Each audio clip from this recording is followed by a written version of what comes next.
Good afternoon, ladies and gentlemen. I am just another tinfoil hat, still breathing and want to believing. So, I am going to ask you a question that my mom asks literally everyone who comes to our house, and that is, have you seen the Patterson Gimlin footage?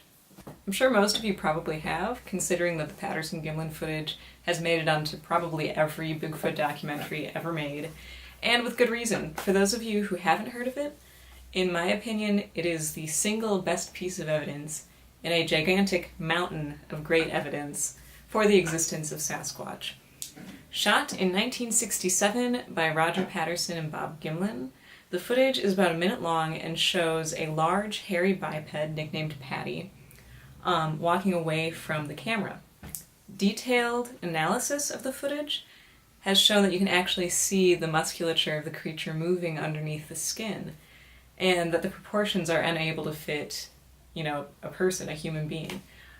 So the interesting thing here is that not only has the footage been reviewed by scientists, but it's also been reviewed by costumers and special effects people, and the consensus is that it would be impossible to replicate a suit like that, and especially in '67. So considering that the best they had in the late '60s was Planet of the Apes, Patty is pretty compelling.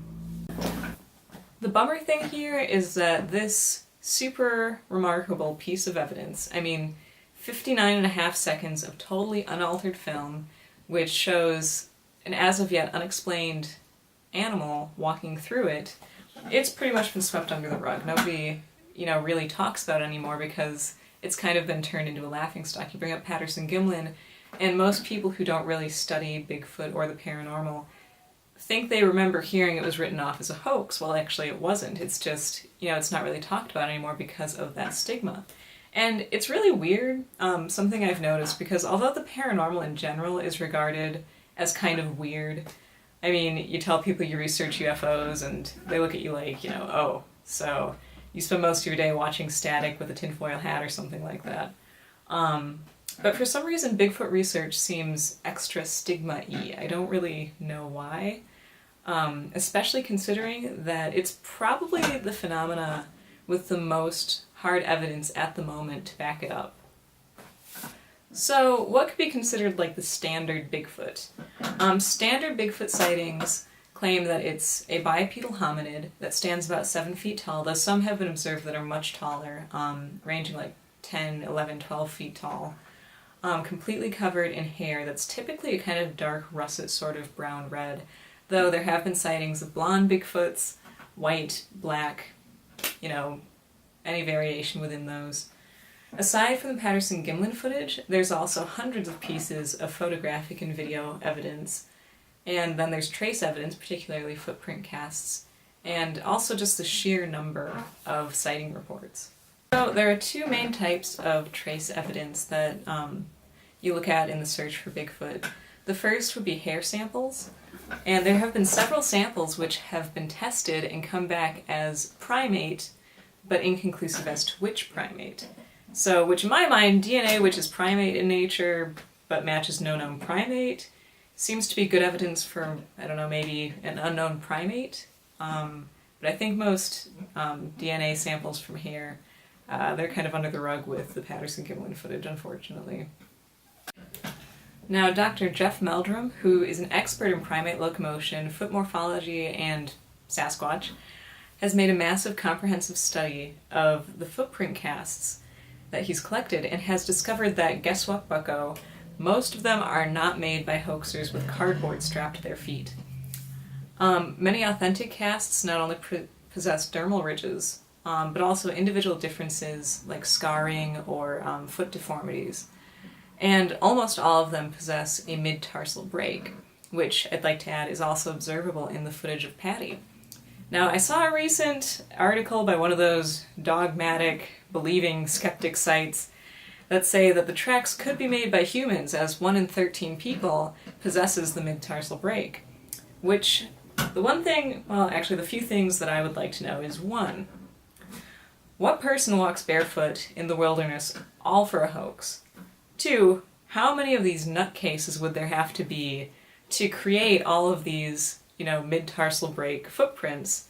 And 3, How many people who possess the mid-tarsal break have a foot that's 16, 18, 20 inches long? Not super many, would be my guess. So also entire footprint lines have been measured as being too far apart for any normal human being to walk, and too far apart for any human being to walk, even beyond normal human beings.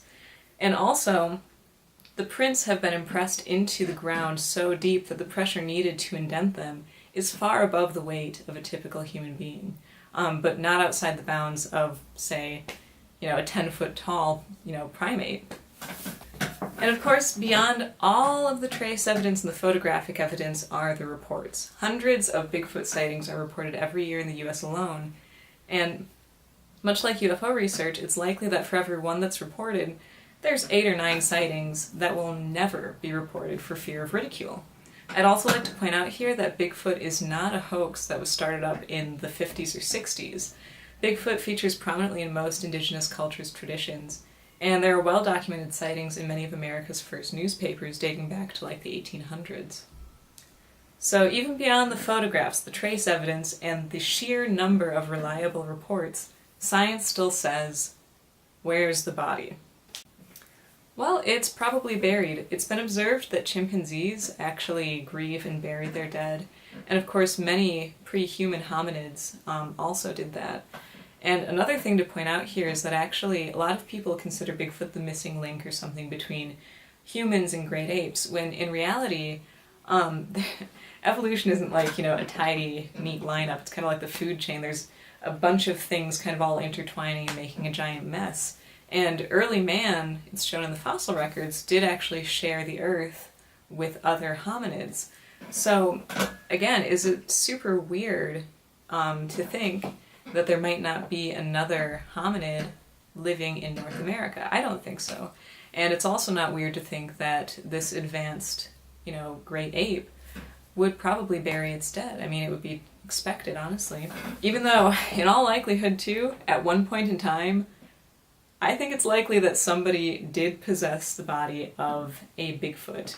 And that was the case of the Minnesota Iceman, which is so steeped in conspiracy that I'm not even really going to get into the whole affair right now. Needless to say, Jimmy Stewart single-handedly ruined not one, but 2 attempts for science to get its hands on the cadavers of Bigfoot-like creatures. Gosh darn it, Jimmy Stewart, with your wonderful life. Whatever. Now all of this has been focused on the idea of Bigfoot being an actual flesh and blood corporeal creature, a great ape or hominid living in North America. And even Jane Goodall points out that this is not a far-fetched idea and could very well be the truth. There is another side to the Bigfoot phenomena, which I will discuss in conjunction with the man-wolf in another video, and this is the idea that Bigfoot is actually an interdimensional creature that only kind of passes through this area of existence, but super interesting, and I'll get to that another time.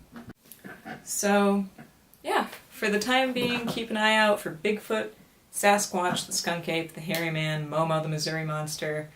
Whatever you call it, keep an eye out. I am just another tinfoil hat, signing off.